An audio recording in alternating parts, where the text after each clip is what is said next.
What is up, fans of Grapplers Talk? This is Dave coming at you with another episode each and every week. Thank you to the fans for downloading and tuning in to the podcast and making my dreams a reality. I thank you to everyone out there for participating in Grapplers Talk and all the support we get out there from messages and people purchasing our gear and everything out there. Thank you so much to everyone. And first off, I just got to thank our partners out there, Butterfly X Rash Guards. Go check them out on their website, BFX Gear on Instagram. If you enter our code word Grapplers Talk 10, you'll get 10% off of your rash guards over there. And they're constantly dropping new products and rash guards. So go check them out. Give them some love, give them some support. And we're always brought to you by our good friends over at Spar Bar Soap, providing the best antibacterial training soap for us, taking care of us. And we're always out there to give them love and support. They're amazing team, husband and wife duo out there making the best quality soap and at an affordable rate too for people to get homemade soap, and it's really good. And I've been using it. I love it. I love the smells. It's a great product, and I'm not just saying it. I really like the product. I also got to give another shout out. I'm sorry, I'm taking a lot of time in this one, but I'm giving a lot of love out there. My friends over at Obicano, man, they make the best gear. My friend over there gave me a nice pearl weave black belt, and this thing is beautiful. I cannot say enough good things over about Obicano, and they're making some awesome gear there. They're not even a sponsor; they're just friends of the show. So shout out to them. They don't give me anything but love and support. So truly out there doing the damn thing in the jiu-jitsu community. But I'm honored to have officially the first female athlete jiu-jitsu competitor on the show. And I don't know what has taken me so long. I've been reaching out to different ones, and this one just worked out. And I'm thrilled to have on a black belt and competitor out there, Lawrence Sachs. And thank you very much for being a part of this episode of Grapplers Talk. And I just want to get into your story. Let's hear it. How did you get involved into jujitsu, into grappling? What made you go that direction, and when did you do it? Yeah, absolutely. So thanks for having me, of course. And you know, I was doing martial arts as a kid and as a teen, and I was doing karate and kickboxing, and I loved gaming, and those things were all feeling really good together. But I kind of started to realize when I was a teen, like some of this didn't feel that effective. And so I quit and I said, oh, I'll probably get back to martial arts at some point. And after college, I wasn't sure what I was going to do with my life. I had scheduled this trip in South America where I was going to go woofing and work on organic farms. I was going to go solo. I was really excited. And I said, in the meantime, I should probably get my self-defense skills back up. That would probably be a good idea. Do you mind if I stop you? I don't know Yeah. what woofing is. Woof is Worldwide Organized Organic Farming. Yeah. Okay. So it's a website where you can like find places where you can volunteer to help farms that specialize in like sustainable agriculture Wow. and or organic farming. Yeah, really cool. And they'll often like host you and like give you an intro to the place. And I've heard great things from other people that have done it like around the world. Wow. Um, yeah, really cool. So I was excited about doing that and kind of putting my trip together. And like I said, I was like, oh, I should get back into some self-defense. And so I just Google searched, kind of martial arts near me and found this gym that looked pretty good that did kickboxing and jiu-jitsu. And I really didn't know anything about jiu-jitsu. I hadn't done any grappling or wrestling. And at this point, I'm like 21, like fresh out of college. I'm like, oh, I'll go like try this place out with my friend. And I already know what kickboxing looks like a little bit. So I'll watch that class and I'll do a free intro for the jiu-jitsu. And it was so different and honestly, so it was kind of weird, where you're like Yeah. we're in these funny positions, but like they're really technical and they're really step by step. And I was like, okay, this is pretty cool. Like this seems legit.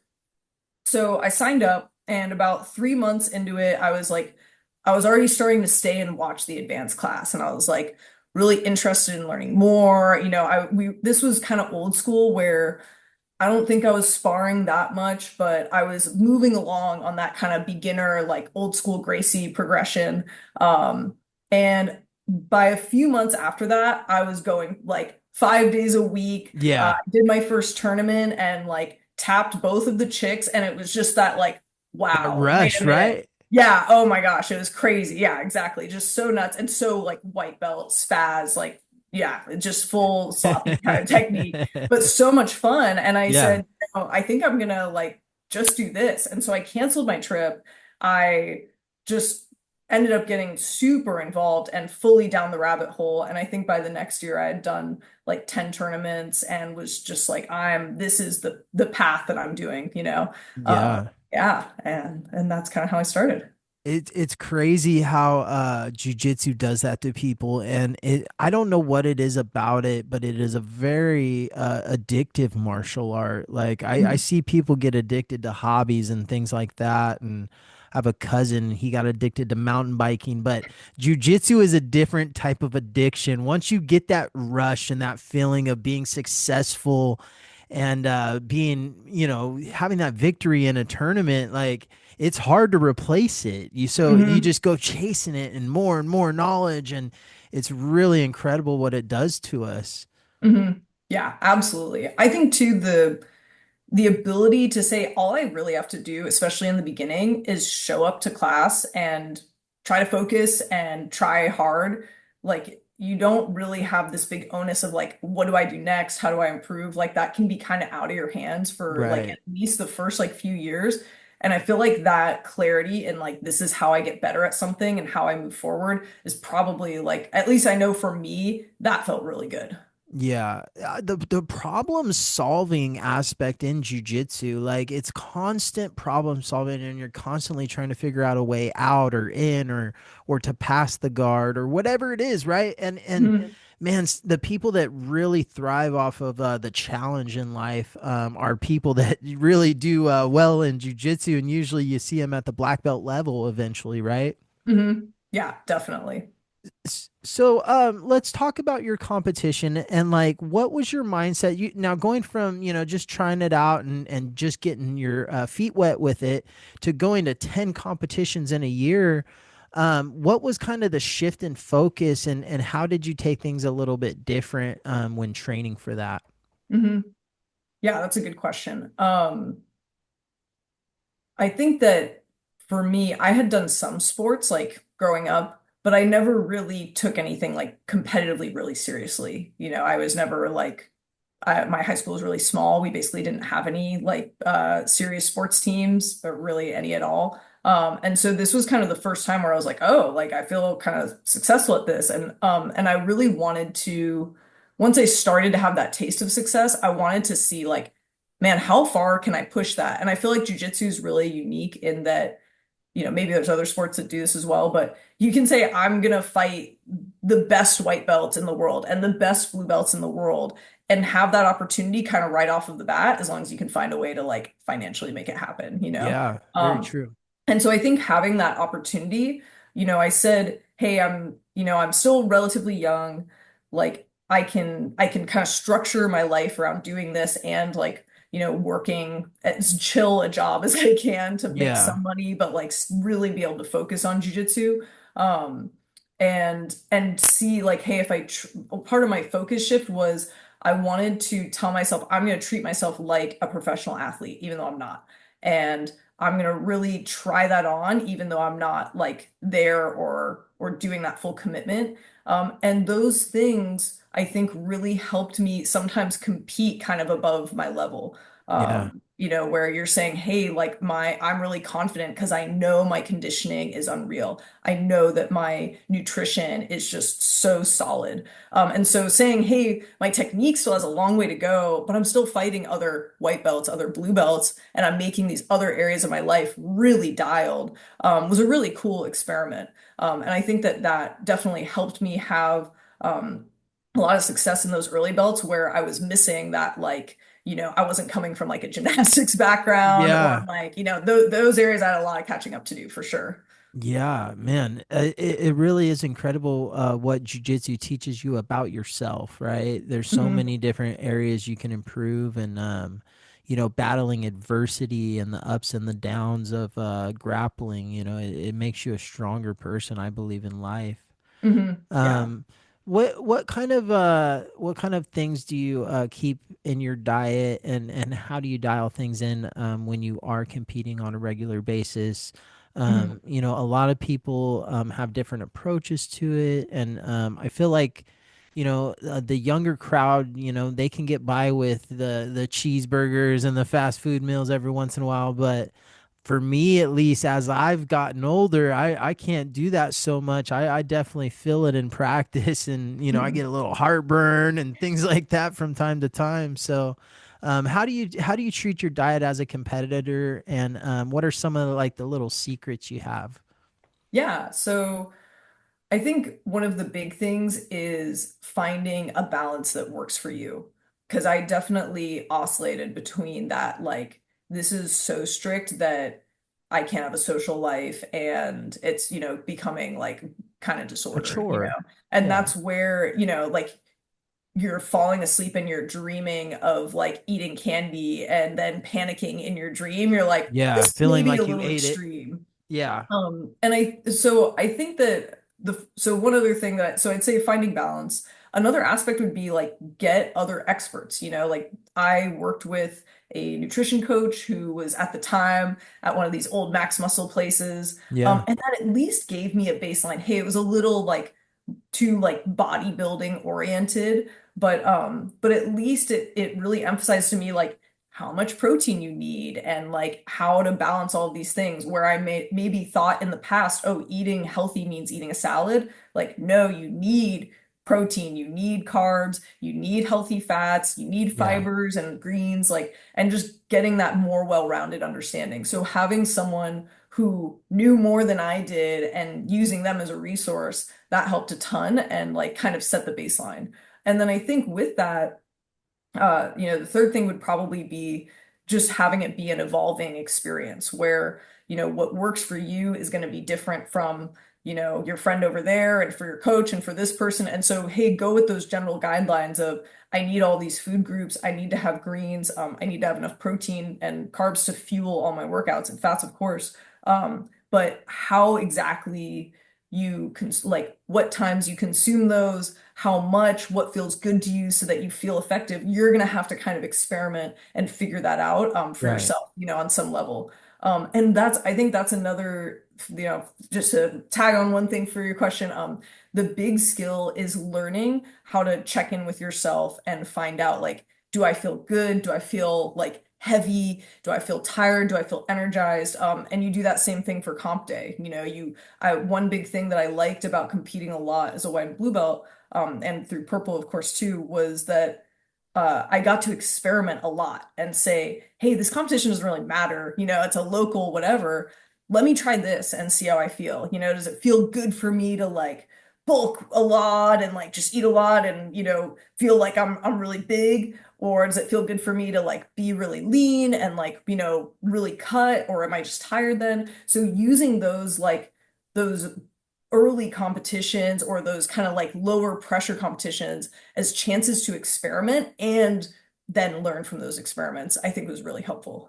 Oh yeah. Yeah, absolutely. As much as you want to take it serious and everything, even if it's a big tournament at blue belt, it really isn't the end of your jujitsu journey by any means. So Mhm. you can try different things, you can experiment, find out what works for you. That's the goal and the purpose throughout those lower belts, is to find out what works. So by the time you get the black belt, hopefully you have it figured out. But Mhm. even at that level, everything changes so rapidly, in jujitsu. The game's always evolving, and this is one truly unique martial art that just doesn't quit, Mhm. and there's different trends and different things that come along with jujitsu that evolve it so much. And how do you take an approach to like the evolution of it? Like, a lot of people are training with those slanted walls and things like that in their gym, and Mhm. The 80cc rule set is a very popular one now. So a lot of gyms are, doing 80cc round night, and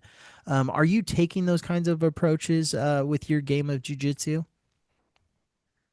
I think that the way that I personally integrate kind of that evolution of jujitsu is mostly I just try to follow jujitsu, follow all these people on Instagram or whatever. You're gonna see cool new stuff, and hopefully what it does is it gets you excited and say, whoa, like that was really cool. Like, how can that fit into my game? Like maybe some only a few years ago, I don't think I'd never done a Troy bar before, and it didn't even exist in my mind. And then, David and I will kind of feed off of each other. David, my partner, David Mitchell, from One World and from Black Sheep, will he advances really quickly in the meta. And I feel like in feeding off of each other, I'm like, all right, let me try this Troy bar thing. And then suddenly it just like locks right in. So I think you don't have to always be, chasing the dragon of new tech, but having that openness of like, hey, could this work well for me, especially in slots where you maybe haven't had as much success. Like for me, bottom half guard was like a red alert. I don't want to be here. Yeah. Man, I just can't find success. I never sweep people. It's just Yeah. the beginning of the end. And then there was like getting that Choi bar down. Oh, suddenly I'm putting people on the defense. Also like I like to, try to do seminars occasionally. And I did a Fionn Davies seminar and she just real quickly just glanced on the idea of arm dragging from bottom half. And that was like the light bulb went on. I was like, oh, whoa. And suddenly I was just hitting it on people. And so I think having that exposure, having kind of an open mindset, but not a like, I gotta, the over pressure of, needing to learn the next new thing. Yeah. I think that's really helpful. And then I think also acknowledging the areas where you're strong and like where it makes sense for you to move forward. And what I mean by that is like, hey, I'm 36, like it's gonna be rare that I focus on like a heel hook oriented game. I've already had one knee surgery. I don't want to have a bunch more. And Right. so like where's your risk tolerance? Like where are injuries tending to happen? And like if that's not for you, that's okay, so I'll adapt, like I'll still do super fights, maybe an ADCCs in the future, like hey, heel hooks are fun. And I feel like on some level it's like as long as you're, smart and you like tap when you need to tap, you'll be okay. So as long as I can get into that and stay out of my like competitive ego, then it's definitely a possibility. And so I think that is like you're saying, like train the styles that you want to compete and train in. Yeah. And that is really the way to do it. Yeah, you touched on something briefly, and drawing influence sometimes, and sometimes it's just one little thing or one little movement that can really unlock a whole different atmosphere of your jujitsu game, and Mhm. it's wild how that is in jujitsu, and you got to really have a open mindset, a creative mindset to be able to unlock these secret moves, right? Mhm. Yeah. Oh, That's what yeah. it's like. Mhm. But yeah, I want to talk about Backwoods BJJ, and we got that coming up. But man, Rob is doing some very special things over there, and he just got done with the Veterans Retreat, and I can't say enough good things about just in general him doing that for our veterans and everything that he went through, and all the planning and the meticulous things that he had gone through for that.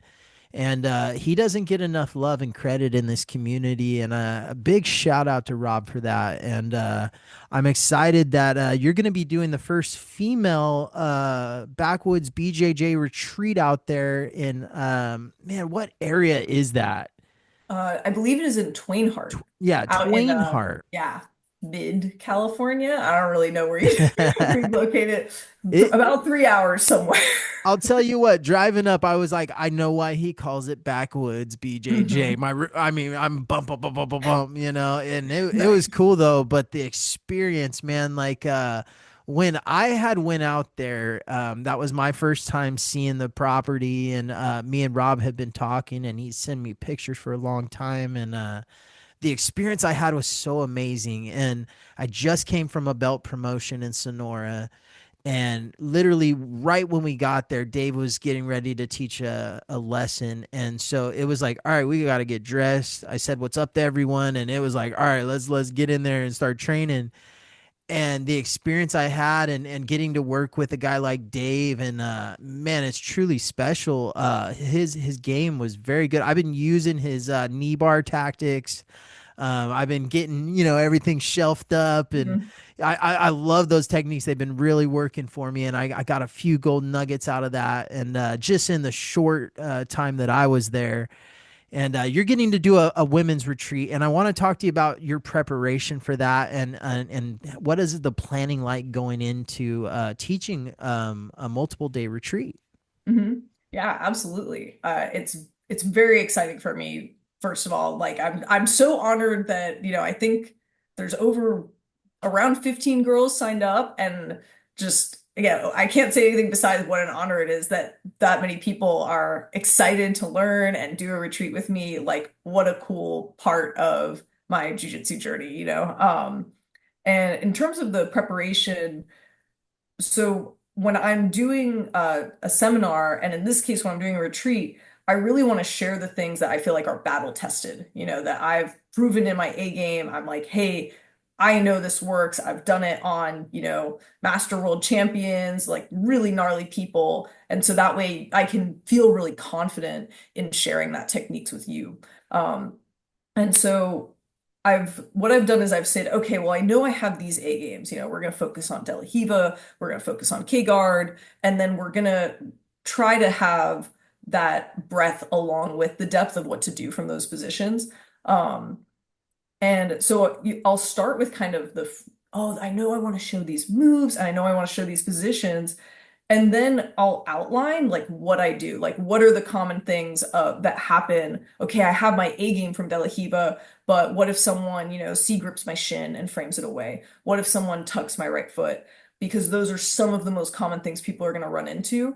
And so then developing from there, and what I really enjoy as I outlined that out was what common meta was coming from that. And so looking at those overall themes and then getting to build on it with those in mind. So, one of the themes that I'm noticing is coming up is trying to have a guard that works on both sides of the body. So, hey, sometimes you're playing De La Hiva because their left leg's forward, sometimes you're playing K guard because their right leg's forward, Yeah. and you're using short X and like a modified X guard to switch between those two.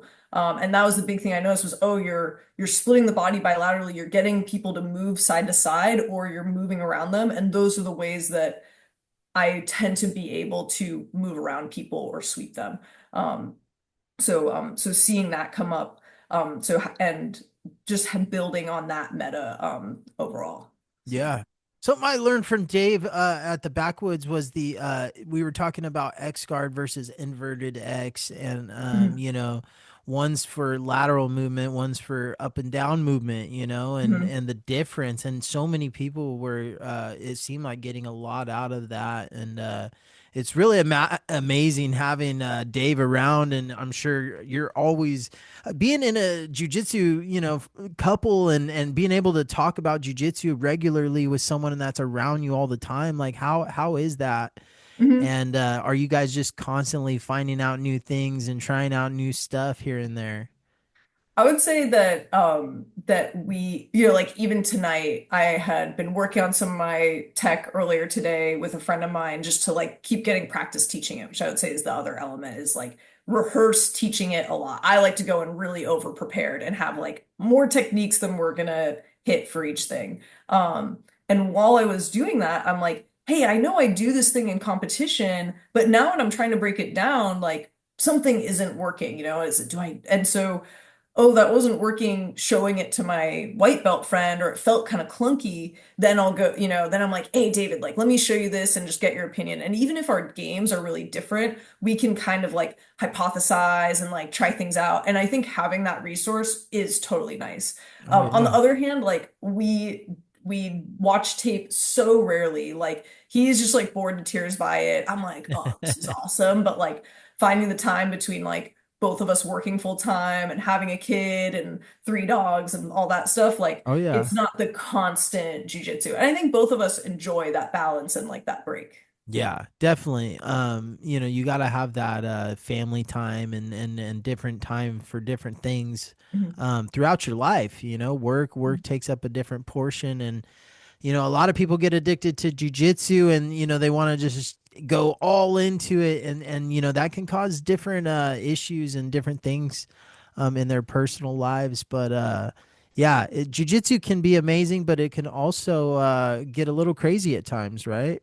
Oh yeah, I definitely would say that I have fallen victim to that, and it's just kind of known in the household that like I need to be training consistently or we're like entering the dark times. And so yes, definitely. And I think you have to really weigh like, when you fall in love with this thing and you're like, I want to train all the time and I want to, go as far as I can, etc. Like what are you sacrificing when you Yeah. do that? And in the moment, you're like, everything, I don't care, but like, It comes at what's a your, cost. Yeah. yeah, what's your career going to look like in 10 years? Because like, there aren't that many ways to make money from jiu-jitsu besides like running a gym. And, you don't make very much like just teaching privates or, running a gym is a tough life. So Oh yeah. Trust me, I'm it's here. yeah, yeah, totally. So yeah, so I think just having a real consideration for that balance and still like you can still push a lot and really like get the full squeeze from like serious competing and like working and balancing everything. Yeah. Not easy, but yeah, but you can. Yeah, very true. Where I want to ask you a question from a Mhm. female's perspective. Where do you see the future of women's jiu-jitsu going, especially with shows like UFC, BJJ, and Mhm. the growth of women's competition? And now there's well-known athletes in the women's division that people know by name, and that have kind of carved a good path for women. Mhm. Where do you see the future going, maybe 5 years from now? It is, I was just watching some of the clips from the recent Polaris event with the two female teams and just seeing them like so excited at the end of it and cheering for each other and it really just warmed my heart because seeing women get to have the spotlight in some of these events and be, main cards and stuff is so cool. And my hope is that it only keeps going. And I think that luckily, I think it will still be hard. There's not going to be as many spots available. Some people might argue that, well, maybe it's like a little less competitive, and people might be able to find their way in, but there can be a lot stacked against like a woman trying to come up to, be professional. Um, so I think it's going to keep growing. And Yeah. I think you're just going to see more exciting events. But we have to like keep pushing for them and we have to show up if you want to. It's tough when even at like big IBJJF events like an IBJJF San Diego, I'm like, there's one or two people in Yeah. adult. Like, what's happening there, Yeah. And hey, it's good. There's more competitions than ever before, but like we have to show up if we want that kind of support to continue and to grow, so that's what I would like really encourage if I could drop a little like come on go compete like Yeah, yeah, yeah. absolutely. It makes sense. And I think of it like this. So when I was in high school, girls were competing on the boys' team. Now wrestling programs are so big in high schools that girls have Mhm. a separate team. So Mhm. I see the growth of grappling. I feel like the millennial generation, whatever you want to call it, has something to do with pushing their daughters into Mhm. grappling and jujitsu and different other grappling arts like that. But it's definitely something that needs to be encouraged. Do you find it hard sometimes to get matches in the local like super fight scene because maybe you've gone up against these girls maybe 3, 4 times, or Mhm. these girls' competition so much, or it seems like it's this just the same few. Mhm. Do you find that sometimes it's hard getting matches, especially at those higher levels? The super fight people are do a great job at finding matches.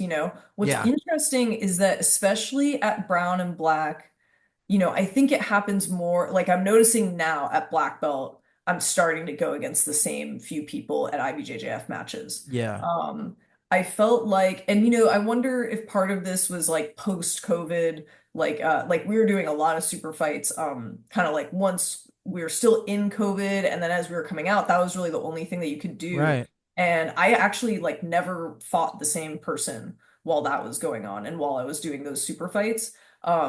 You'll notice that for like often for like a variety of reasons, the pool of women tends to shift in our like late 20s and 30s, whether you're starting families or whether you're injured or you're kind of like burnt out on competing. So I've noticed that there have only been a few people that I've seen that like I'm like, oh, I'm gonna go against them. And I think now at black belt that actually might shift where I start really seeing the same people over and over again. Um, but like local tournaments, like not super fights, it's borderline impossible. I've just kind of let those go and I'll go to Yeah. coach the kids that I teach and stuff like that. But it is cool that super fights, I think they manage to still like get fresh people. But at a certain point, like as a lady competing at the higher belts, you got to accept you're going to fight the same people over again. And that's really cool. Like I fought this woman named Mylene. She's awesome. Her game is like really sick. And it's really fun having like gnarly competitive matches with her. Like I know it's going to be tough. Yeah. And you just got to frame it as like, hey, I'm excited for this. This is, every time it's a new test and like, let's go. Yeah. Yeah, for sure. Sometimes it just you can learn from going against those competitors, and you can learn from any type of competition if you're assessing it the proper way, in Hmm. my opinion. But yeah, that's it's good for you to be out there, and in the IBJJF circuit. I don't know, to me I feel like there's so many different things popping up. It's hard for them to stay competitive, and a lot of people get burnt out seeing the same people and Hmm. going through the same motions. So hopefully they can figure that out and get things a little bit more attractive. Maybe adding some walls or something would change things up. I don't know if they're open to that, but yeah. So let me ask you, since getting to black belt, have you noticed a different shift in your coaching approach or anything like that? As a leader in the room, people look up to the black belts, and they're always asking questions and different Hmm. things like that. Do you feel a different responsibility or a different something to your students? Like, That's a good question. I think once as a woman, once you're in the upper belts, like as long as you are excited about it, like you're gonna have people like looking to you for help and for questions. And there's a funny shift more in just like how people, communicate with you or perceive you, and you're like, hey, I'm still the same person that I was at brown belt. And that part's funny. It's a little weird, but I think that maybe a little bit. I'd say the responsibility, I still feel the same. Like I'll still feel protective of making sure that there is a pipeline that is solid of new women coming into the gym. And if yeah, I'm feeling like, man, something's happening with that, I definitely am gonna like deep dive and kind of like be like, hey, like ask some questions, and be curious about what's happening. yeah, Um, I think, it is funny. I think that as as women, there's you're maybe not in a full imposter syndrome, but I think learning to say, hey, I have been doing this for a long time, and I can confidently say, like, this is how I do it, or I feel like this really works. That you can say that and you don't have to, you know, categorize it with like, well, maybe, you can come from it with confidence. And I think that that's a good thing to show because especially, when there's only a few of, people from any demographic, like you've really earned it. And it's gonna be, you have to really fight that self-doubt to show like, hey, I'm here and I belong and I've done the work, if yeah, that makes sense. yeah. Let me ask you, what do you say to a woman that's interested in trying jujitsu, but it can be very intimidating going Hmm. into that type of environment, especially if you've never wrestled or never, Hmm. done any sort of competitive sport like that. Hmm. It definitely can be intimidating for just an average girl to go in and try out a class. Hmm. What do you say to a girl to try to help them overcome that? Yeah, that's interesting.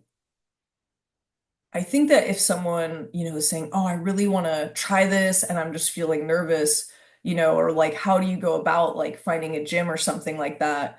I think I would really just encourage them like, "Hey, like the beginner classes are for beginners and like you're not expected to know anything and it's okay if you feel kind of like you're floundering for the first couple months. Like that's part of what's cool about jujitsu is that hey, maybe you have some people where they can move a little bit better, but like it overall can be kind of a great equalizer. Um, so I think saying like, don't feel like you need to be in great shape, don't feel like you need to know how to grapple or know anything before you get started. Like, just go try it. Yeah. And the other piece is like, go and try like all of the gyms in your area before you commit, and you'll see real, sometimes big cultural differences between them, and you'll be able to feel out like which environment is going to be able to support you and build you up, and which ones are like not that welcoming, they're just trying to make people tough or like put you through the ringer to, make you earn your spot or something and might not be the safest place for someone just starting. Right. So I think really like checking that out can be really good. And then just like that I think a lot of like women in particular, but like people in general can be hard on themselves. They might Mm-hmm. have high expectations. They want to do well, especially if you're more on the people pleasing side kind of thing. Yeah. And Yeah. so like just be easy on yourself, like it's going to take a long time and it's okay if you feel like you suck. Everyone feels like they suck in the beginning. So yeah. Yeah, I feel like especially nowadays you see a lot of people come in, they want that instant gratification. They want to be really good at something right off the bat, like, and it's just not like that in jujitsu, and Mhm. it's very rare in any of the sports to just come out and be the Michael Jordan or the Kobe Bryant or the Barry Bonds or whatever you want to say, Mhm. but it's really almost impossible that you're going to come out and be that great right off the bat. You got to put in Mhm. the hard work and the time and the energy that it takes to be that great. And also something you brought up, the sacrifice it takes to be that great. Mhm. Not a lot of people are willing to put in that kind of sacrifice to wake up before their day job, to go train, to get off work, have no time and train again after that. And, there's a lot of different things involved in being a world champion and being the best in the world, right? Mhm.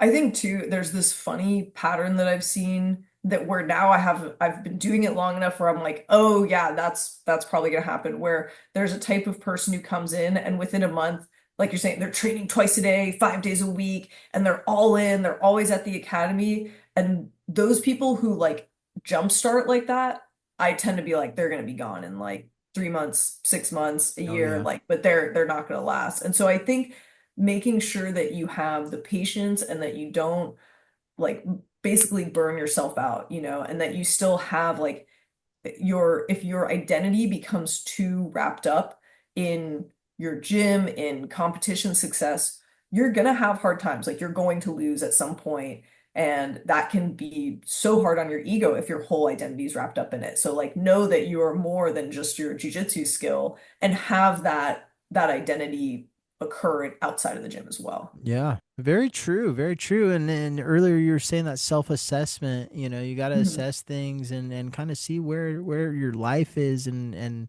is jujitsu making you a better person? And if it's not, reassess some things and reevaluate some things in your life. Mhm. But yeah, I have another question for you in closing. Where do you see your journey going? What are some of the big goals you have for the future of your jujitsu journey? Yeah, yeah, absolutely. That's a good question. Sometimes I have a hard time thinking, 5 years in the future, 10 years in the future.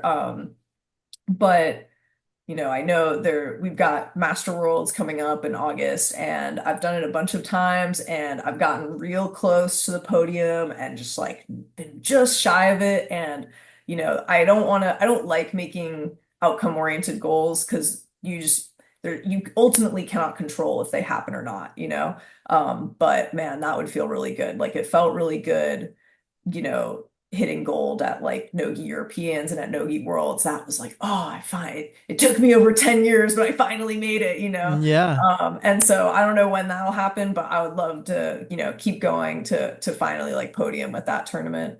Um, I would love to see, I'm teaching the kids class like 6 days a week now. I'm getting to be in charge of that program. And, it's the first time where I'm not just teaching like 1 day a week or 2 days a week. Like I'm in charge and creating the curriculum. And I would love to see my students compete at a really high level, like even if it's just one or two, like see them start to break through because we've definitely had like local competition success and I'm seeing their games evolve in really cool ways that are really exciting. And so I'd love to see, a couple of them start to push the pace on that, and Right.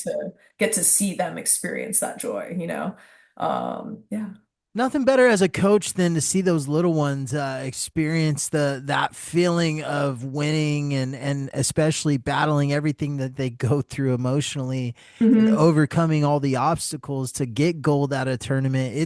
It's as a coach one of the best things there is out there, right? Oh yeah, absolutely. No, and I had one mom share with me that her son had suffered a loss in competing and he was like getting silver over and over again and he's so good but his division was competitive like repeatedly and he said, I have to talk to Coach Lauren about this because she will really understand. And that felt so good. Like I Yeah. was really that's what I want them to know is like, hey, there's going to be the highs and lows and that their experience other people have gone through it and it'll be okay, and that they can Yeah. keep pushing and getting all kinds of things out of like competing or just training. Yeah. Yeah. I like that. I like that. Yeah. In closing, I just always like to say, again, thank you for taking the time out. I'm excited for your retreat coming up. I know it's going to be successful. Shout out to Backwoods for hosting the Veterans Retreat and the Women's Only Retreat. They're doing some great things. Check them out on Instagram, Backwoods BJJ Retreat. Thank you again to Lauren for being a part of this so much. Thank you to our partner, Spar Bar Soap. Type in the code word Grapplers Talk for 10% off your orders of antibacterial soap, antifungal soap. Also, check out our friends at Butterfly X. Type in code word Grapplers Talk 10 for 10% off of your rash guards and orders over there. But I would just like to give our guests just a couple minutes to thank anybody for any shout outs, anything like that. But just take a couple minutes. The floor is yours. Thank you. Well, of course, thank you, Dave, so much for having me here. Yeah. It's just been so wonderful. I could rap out about jujitsu all day, so I know this I is could too. awesome. And I'm really excited for the BJJ Backwoods retreat. It's such a great opportunity to get to share jujitsu. And David and I keep talking about how, man, a seminar like it doesn't feel like you can quite like get deep enough. You're like, oh, I could have shown them this or that. And I feel like a retreat, like we're really gonna get to dive deep into some systems and how they work. And that's really exciting to me. Yeah. So just a huge shout out to those guys for like making it happen. And it sounds like it's gonna be an awesome time to like, be in nature. We're gonna do some like river cold plunges. I'm really excited. So it's gonna be awesome. And just get to hang out together as a bunch of ladies who do jujitsu, and that means we're all probably like pretty cool. So Yeah. that'll be awesome. And I want to do a huge shout out. I train over at Black Sheep Jiu Jitsu in Marin County, and I've been there since 2018 and have just seen my game evolve so much. It's incredible, like how technical they are, and so Wolf and Danny and Cole, they're all like doing such an incredible job, like leading the program, and sharing like high level technique, just like yeah, just so well. big shout out to Knox, our family gi and no gi sponsor. Yeah, they're making awesome stuff. I always feel like I'm looking cool and it all like fits really well, which is especially important as a lady. So yeah, if you check out David Mitchell's Instagram page, you can find like a discount code there. Um, and yeah, I think that that is about it. Yeah, Yeah. thanks so much for having me. This has been so much fun. Yeah, it's been an absolute honor. And if people want to find you on Instagram, how do they find you and how do they get to train with you? Yeah, I am at L Saxy. It's my last name, Lsacks with a Y at the end, just for ha-has. Yeah, welcome to I would love to hear like if you got questions on how to compete, if you just need to vent about being a lady in jujitsu. Yeah, welcome to and you can always find me at Black Sheep as well. Yeah, Yeah. drop me a message if you want to come down and train. Awesome, man. And thank you again, everyone, for tuning into the show and being a part of this. I truly appreciate all the love and support we get out there. Thank you again. This has been another great episode of Grapplers Talk. This is Dave, and we are out.